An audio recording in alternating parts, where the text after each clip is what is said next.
પેલું નીકળી છીએ જેને કર્યું છે ને 6 મહિના ટાળજે અને જોજે તો એની આત્માને શાંતિ મળશે બાકી ફરી બધું થશે શું કીધું બાકી જો જો અને જો ફરી ફોન કરશું પાછા ફોન નહીં કરતો મારો ભાઈ પદ્યા ફોન નહીં કરતો બગા ધ્યાન રાખજો ને ફોન ના કરશો હવે કઈ બી હોય યાર,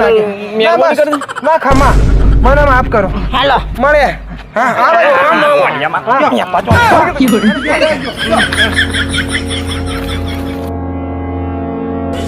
અરે દીપક તને એક વાતની ખબર પડી હું ભાઈ પેલા પ્રદીપના હાથે કંઈક તો હતું રહસ્ય એના હાથે કંઈક નકશો બાંધેલો હતો હા એવું જ લાગ્યું મને મને લાગે કંઈક સોના ચાંદી કશાકનો એવો ભારે હતું નકશો એની જોડે તો આપણે કંઈક તો કરવું જ પડશે એ જોવું પડશે હતું એક કામ કરી આચુનો ફોન કરે ને પાછો કોકના ભૂત કહે ને તેને બોલાય અને પેલું તારે ચોરી લેવાનું એ તાપ ચોર લેવું બરોબર કંઈક તો છે મારા ભાઈ રહસ્ય પત્તો તો જોણવા પડશે તું દયાથી બને જોણવા પડશે